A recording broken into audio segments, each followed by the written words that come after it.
John Bender est né en 1966. Son père était un avocat très respecté et connu. John, lui, se distinguait par une intelligence hors du commun. Mais il y avait toujours une ombre, la solitude. Comprenez-vous ce que cela signifie de ne pas être compris par ses pairs, de voir sa différence devenir une barrière? À l'école, il brillait en mathématiques et en sciences naturelles. Une étoile dans CS disciplines, mais pourtant isolé. Lorsqu'il est entré à l'université de Pennsylvanie pour étudier la physique, la vie a commencé à changer. Grâce à son physique avantageux, il a pris des petits boulots comme mannequin. Mais derrière ce charme se cachait une autre passion, les casinos. Avec son esprit analytique, il a rapidement maîtrisé l'art de gagner, engrangeant des sommes importantes. Était-ce un simple jeu pour lui, ou le premier pas vers quelque chose de bien plus grand?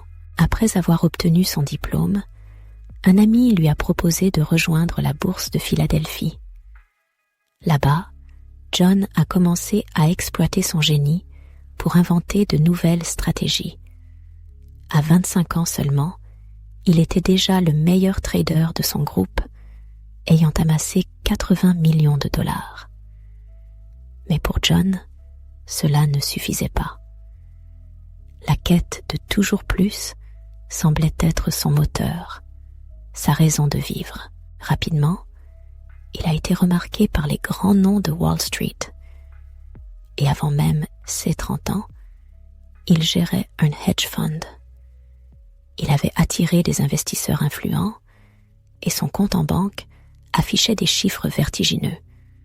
Plus de 600 millions de dollars. Mais cet homme, entouré de luxe et de femmes magnifiques, semblait indifférent à tout cela. Était-il seulement heureux? Une question que même lui n'aurait peut-être pas su répondre. Puis, en 1998, tout a changé. John a rencontré Anne. Une rencontre qui, selon lui, était écrite dans les étoiles. Anne, mannequin à la beauté exotique, a bouleversé son monde. Était-ce possible de tomber amoureux au premier regard? Pour John, il n'y avait aucun doute. Ils ont commencé à se fréquenter et, au bout d'une semaine seulement, il lui a demandé de l'épouser. En 1999, ils se sont mariés. Tout semblait parfait. Mais en 2000, la vie a pris un virage brutal. John a subi un AVC. Ce fut un choc, une remise en question. L'homme qui avait tout n'était plus invincible. Il a décidé de quitter son travail stressant et de se concentrer sur sa santé. John et Anne, toujours ambitieux, rêvaient d'une vie qui dépasserait les simples murs luxueux d'un appartement américain. Mais quel serait leur prochain chapitre? Ils étaient fascinés par la beauté sauvage et luxuriante de la nature tropicale du Costa Rica. Imaginez-vous vivre entouré d'une végétation dense, avec les chants des oiseaux exotiques comme bande-son quotidienne. John et Anne, passionnés par les animaux et la nature, ont alors eu une idée audacieuse, presque irréaliste. Utiliser leur immense fortune pour construire un sanctuaire naturel et vivre en harmonie avec ce paradis terrestre. Leur rêve? Un immense domaine niché au cœur de la jungle, avec une maison unique, une œuvre architecturale qui reflèterait leur vision de la vie. Ils ont engagé une entreprise de construction et John, fidèle à sa réputation d'homme excentrique, a décrit sa maison idéale. Ronde, entièrement faite de verre, sans mur traditionnel, pour que chaque recoin offre une vue imprenable sur la nature environnante. Une idée qui, au départ, a laissé les ouvriers perplexes. Mais John, avec son entêtement légendaire, était inarrêtable. Ils ont trouvé l'emplacement parfait. Un terrain inexploré dans la jungle. perché sur une montagne, offrant des panoramas à couper le souffle. Plus de 2000 hectares de pure nature sauvage. Le prix ? 10 millions de dollars. Mais pour eux, c'était bien plus qu'un investissement. C'était un rêve qui prenait vie. En 2001, les travaux ont commencé.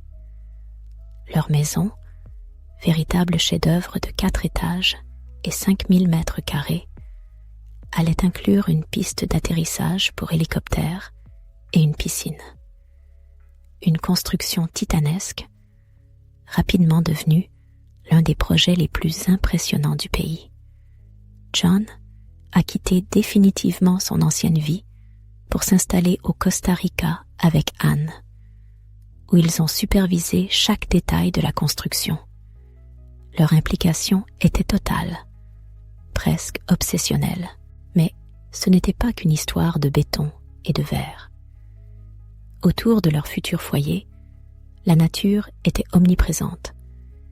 Cascades majestueuses, faune exotique, un véritable Éden.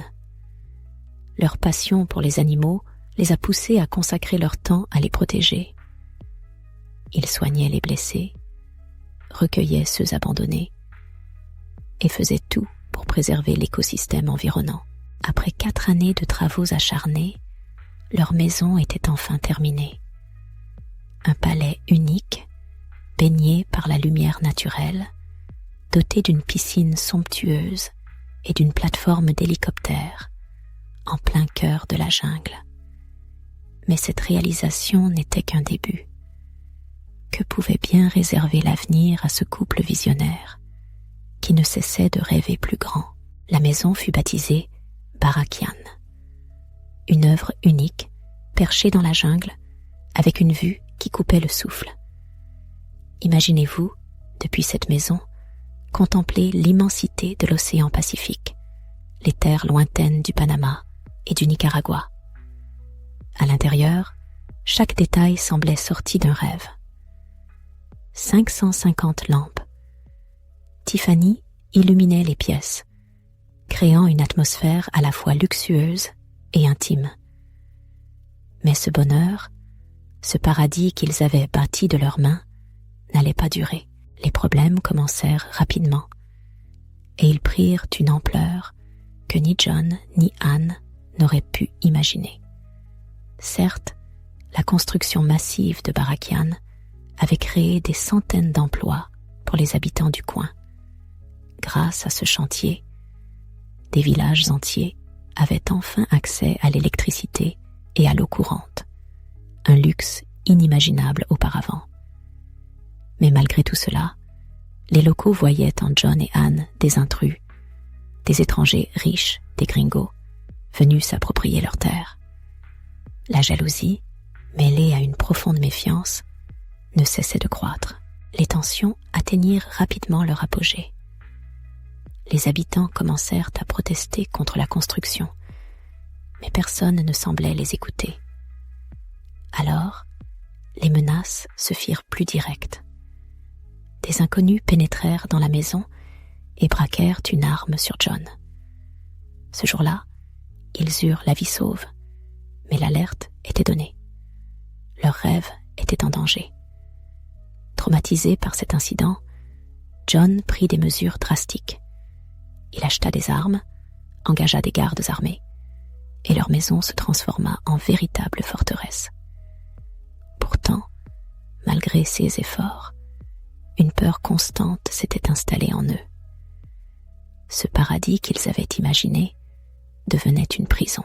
Le couple tenta de fuir cette réalité en passant du temps au Canada, loin de ces troubles. Les proches leur conseillaient d'abandonner Barakian, de laisser cette maison derrière eux et de reconstruire leur vie ailleurs. Mais John, fidèle à sa détermination, refusait de renoncer à son rêve. Il créa même, en 2005, un fonds fiduciaire de 70 millions de dollars pour assurer l'entretien et la sécurité de leur maison. Juan Alvaros, un homme de confiance, fut nommé pour superviser les dépenses et protéger leur propriété. Mais Ces efforts furent vains. Les attaques des locaux continuaient. Les tensions ne faisaient qu'augmenter. Et ce poids devenait insoutenable pour John et Anne. Peu à peu, ils sombrèrent dans la dépression. John, méfiant envers les médecins, refusait catégoriquement tout traitement ou antidépresseur, préférant affronter sa douleur seule. Mais Anne, elle, finit par céder aux prescriptions médicales. Son état s'aggrava. Elle maigrit considérablement et son visage perdit l'éclat d'antan. Puis, un autre coup dur frappa leur quotidien déjà fragile. La mort de leur oiseau préféré, une créature qu'ils chérissaient comme un membre de leur famille. Ce fut le point de rupture. John se blâmait sans cesse pour cette perte, voyant dans cet événement le symbole de leur échec. Leur paradis, si intensément désiré, se transformait en enfer. Que restait-il de ce rêve? Si ce n'est des ruines émotionnelles, il se sentait coupable, et pas seulement de la maladie de sa femme, mais aussi de la mort de l'oiseau, et de tous les conflits avec les habitants du village. Pourtant, malgré tout, il refusait catégoriquement de partir. Pourquoi? Parce qu'il croyait fermement que l'eau locale avait des propriétés miraculeuses, capables de guérir sa femme. Mais tandis qu'il s'accrochait à cet espoir, son propre état de santé continuait de se détériorer. Il commençait à avoir des pensées sombres, des idées étranges qui effrayaient Anne, sa femme, qui faisait tout pour le soutenir, tout pour le ramener à la raison. Mais parfois, même l'amour et la présence d'un proche ne suffisent pas à éviter le pire. Et ce pire arriva une nuit fatidique, entre le 7 et le 8 janvier 2010. Anne se réveilla brusquement et découvrit avec horreur que John tenait un revolver dans leur lit, dirigé droit sur sa propre tête. Elle bondit, paniquée, et tenta désespérément de lui arracher l'arme des mains. Mais dans la lutte désordonnée, un coup de feu retentit, brisant le silence de la nuit. La balle toucha John à la tête, et il s'effondra sur le lit. Anne, paralysée par le choc, resta un instant figée avant d'éclater en sanglots, le visage baigné de larmes et de sang. Alerté par le bruit, le garde du corps accourut dans la chambre et trouva Anne effondrée sur le corps inanimé de son mari. Elle lui expliqua, encore tremblante, ce qui venait de se passer, et il contacta immédiatement la police. Mais les autorités mirent près de 2 heures à atteindre la maison, qui était difficile d'accès. Lorsqu'elles arrivèrent enfin, Anne leur raconta à nouveau son histoire. Elle avait essayé d'empêcher John de se tirer une balle, mais il avait été plus rapide qu'elle. Cependant, les enquêteurs trouvèrent rapidement des incohérences troublantes. Le corps de John était étendu sur le dos, du côté gauche du lit, son visage tourné vers la gauche. La blessure par balle, quant à elle, était située derrière son oreille droite, et les analyses révélèrent qu'il était gaucher. De plus, le revolver se trouvait à l'opposé du côté où la balle avait été tirée, ce qui ne correspondait pas à la version d'Anne. Les enquêteurs furent encore plus perplexes en étudiant la trajectoire de la balle. Elle était entrée juste sous l'oreille droite de John et ressortie derrière son oreille gauche, suivant un angle étrange et difficile à expliquer. Que s'était-il vraiment passé cette nuit-là? Accident tragique ou quelque chose de plus sombre? La douille fut retrouvée à environ 4 mètres du lit, et les enquêteurs découvrirent des traces de poudre à l'intérieur de l'oreiller. Une conclusion s'imposa alors à eux. Le coup de feu avait probablement été tiré à travers l'oreiller. Pourtant, Pourtant, Anne maintenait fermement qu'elle n'avait pas touché à l'arme, qu'elle n'avait pas tiré sur John et qu'elle n'avait rien déplacé après la tragédie. Mais les détectives ne crurent pas à sa version des faits. Ils étaient convaincus que John n'avait pas pu se suicider et accusèrent Anne de l'avoir assassiné. Selon leur théorie, elle aurait attendu que son mari s'endorme, pressé un oreiller contre sa tête pour étouffer le bruit du coup, puis aurait tiré.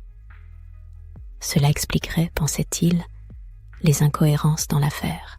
Lors de la perquisition de leur maison, les policiers mirent la main sur plusieurs valises remplies de bijoux.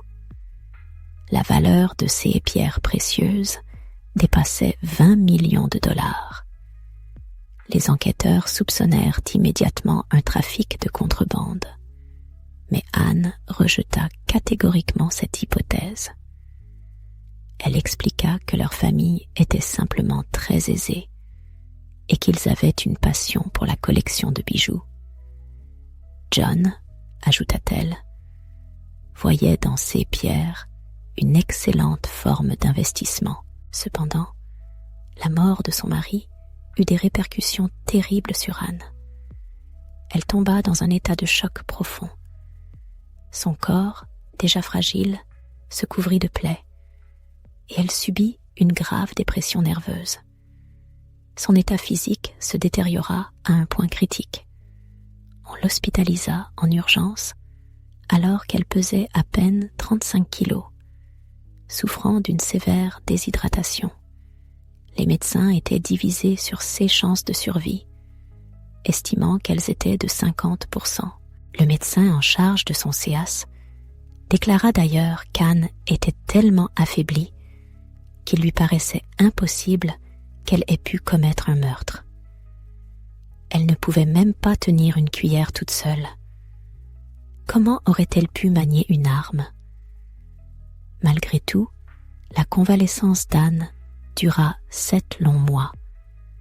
Et ce n'est qu'à sa sortie de l'hôpital qu'elle apprit une nouvelle qui allait bouleverser le peu de stabilité qu'il lui restait. Toutes leurs possessions avaient été saisies, y compris les bijoux, tout. Ce temps, les enquêteurs continuaient de la considérer comme la principale suspecte. Ils espéraient rassembler suffisamment de preuves pour l'inculper.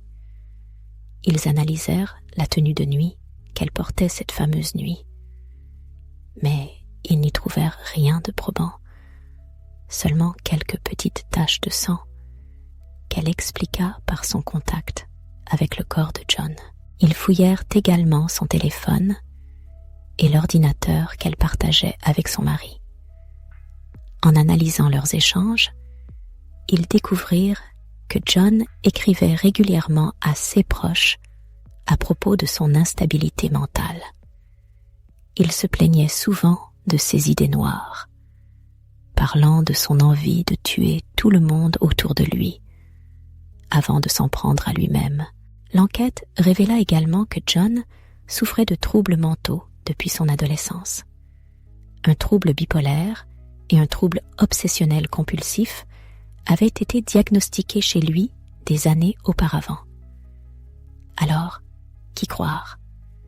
Anne, brisée et accablée par les accusations?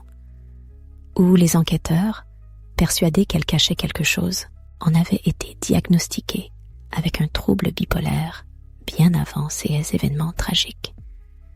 Pourtant, malgré son état de santé mentale fragile, on l'accusa du meurtre de son mari 1 an et demi après sa mort, en août 2011. Comme si cela ne suffisait pas, elle fut également soupçonnée de contrebande de bijoux. Tout s'effondrait autour d'elle. Mais ce n'était que le début d'un cauchemar bien plus sombre. C'est à cette époque qu'en découvrit avec horreur que l'avocat de son mari, Juan Alvarez, avait dilapidé la somme astronomique de 70 millions de dollars du fonds fiduciaire familial.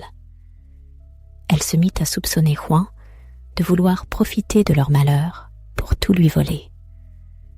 Selon elle, Son objectif était clair: la faire emprisonner afin de s'approprier définitivement l'héritage familial. Henry riposta en portant plainte contre lui pour fraude. L'enquête révéla une vérité effroyable. Juan n'avait jamais utilisé les fonds pour l'entretien ou la sécurité de leur maison.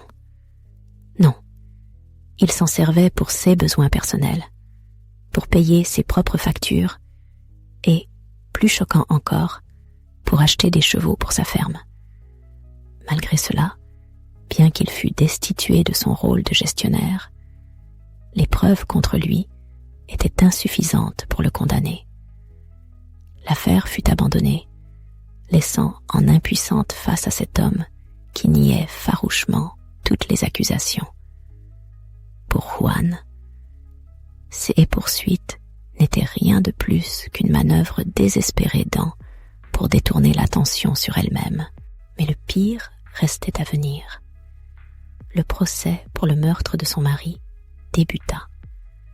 Les avocats d'Anne firent appel à des experts criminologues indépendants des États-Unis, persuadés que les autorités locales avaient mené une enquête biaisée, trop pressés de la juger coupable.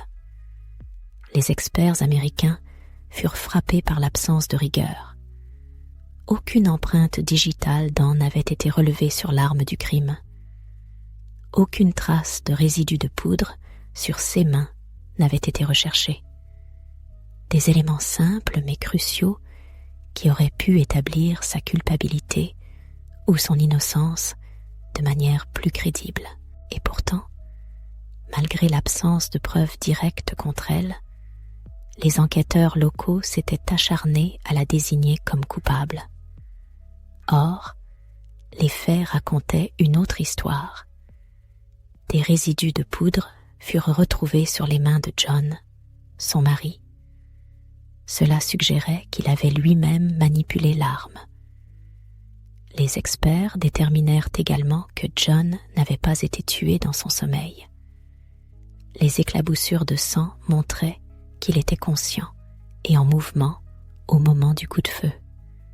Cela correspondait à la version d'Anne, selon laquelle une lutte avait éclaté entre eux. Ces découvertes changèrent le cours du procès. En janvier 2013, Anne fut finalement acquittée.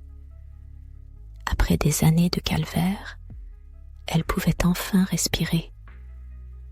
Mais à quel prix? Elle quitta leur immense maison, qu'elle ne pouvait plus entretenir faute de moyens, et s'installa dans un modeste appartement au Costa Rica.